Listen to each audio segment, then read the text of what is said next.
98 Sports Talk here. Wanted to do another quick video on Tua. Been getting some questions on him. Tua Tagovailoa, he was a true freshman this past season, and a lot of people are wondering, why didn't this kid start after seeing him in the national championship game? So let's talk a little bit about who he is and answer why he did not start.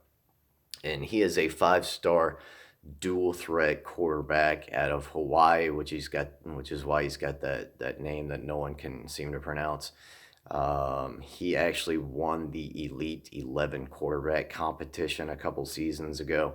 The previous competition was won by Justin Fields, a Georgia commit, but the one before that, that's the one that Tua won. And if you win this competition, you're basically the best of the best quarterbacks in the nation. So Tua is obviously an elite quarterback, which is why the Alabama Crimson Tide wanted to go after them, and he did. They did sign him, of course. And I think going forward, he's clearly got the job wrapped up. He does everything that Jalen Hurts can do, except he just does it better, in my opinion, and he's a much better passer. So looking forward, I fully expect him to be the starter next season. And really, I don't know where Jalen Hurts is going to end up. I think it's pretty likely that Jalen Hurts will transfer, although I haven't heard any news on him yet. But I just don't see Jalen Hurts getting that starting position back with Tua playing so well. Tua may not be the bruising kind of running quarterback that Jalen Hurts is, but Tua seems a lot shiftier, and I think he's probably got a lot more speed than Jalen Hurts. So he's a much more dangerous dual threat quarterback than Jalen Hurts can ever be, especially because he does have the ability to throw the ball down the field. So that's a little, I just wanted to cover a little bit about who he was and kind of what my thoughts on what Tua's long range outlook would be at Alabama. And again, I think he's submitted himself as a starter.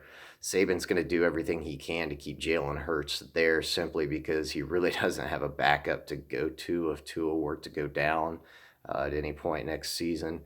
But if I'm Jalen Hurts, I'm transferring because he's clearly not going to be the starter anymore. Tua looks really good. This is gonna, he clearly takes Bama's offense to the next level, giving them a passing threat, and they've already got all those freshman wide receivers who are going to be sophomores next season that look like first round draft picks in the NFL in a couple of years. So Bama's offense, really got a shot in the arm. They really improved with Tua.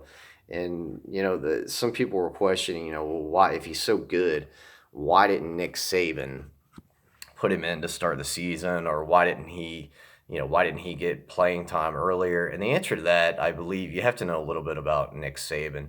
And I'm not saying I know everything about Nick Saban, but I think from watching him over the years and the way he does things, I think I can safely speak to how he prefers to do things. Saban seems to be very conservative.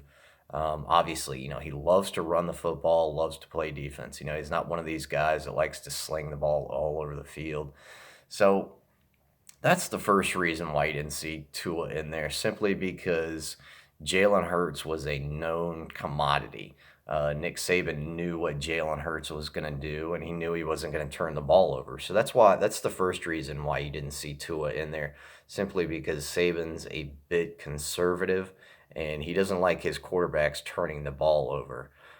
If you go back and watch the video that I did on Alabama Clemson preview, I actually predicted that Tua would go into that game, simply because I thought Clemson's defense would be able to kind of, stymie Alabama's offense. And I really didn't see Jalen Hurts moving the ball, but Alabama ended up getting basically an interception, and Clemson just really didn't do anything to move the ball on Alabama that game, and there was really no need to put Tua in the game. If you were going to put Tua in the game, you might have risked an interception or something like that, and again, that just goes against what Saban believes.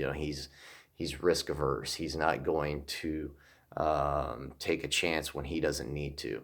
And the reason you saw Tua in the come in halftime of the national championship game is because Nick Saban needed a spark on offense. Bama was down 13-0. Jalen Hurts, pretty much outside of the first drive of that game, had done nothing to show that he could move that Alabama offense. And Nick Saban just knew, that he needed an extra dimension. And he admitted it. He knew he needed to be able to pass the ball down the field, and Tua was clearly the answer. So, but again, that's why you didn't see Tua in any of the previous games, because Alabama didn't need that extra dimension on offense. Alabama was able to beat every team they played, with their defense and with their running game. And so that's why you just didn't see Tua. But clearly, after that performance and in the second half of the national championship game, he's going to be their starter moving forward. And I really don't see anybody supplanting him, in the next few years. I mean, he's kind of like Justin Fields is going to be at Georgia. These guys are, this is the next kind of quarterback you're going to see in the NFL, in my opinion. This dual threat where they can throw the ball down the field and they can run. Both of those guys were, highly, highly rated 5-star athletes. So that's just a little bit about Tua. Who he was and kind of why he wasn't starting, in my opinion, just because he was kind of an unknown factor and he was a freshman. And, again, Saban doesn't like to turn the ball over. So, he was just a risk, but he was a risk that Saban had to take in that national championship if he wanted to win. And Nick Saban wants to win, I promise you. But anyway, so that's my kind of take on Tua and, who he was and where he kind of came from, and why he was not starting. Also, I saw a report too. His parents are moving from Hawaii to Alabama to watch him play as well. So, anyways, if you guys want to, hit the sub button if you like the channel. I'm doing pretty much a video every single day, new channel, trying to get it up and going. Going to do some live streams once I hit 100 subs. I think I need 100 subs. I don't know. Somebody let me know in the comments. I have no idea, but I can't do a live stream right now, and I think that's the reason why. But anyways, and if you guys want to see a video on anything, just leave me a comment.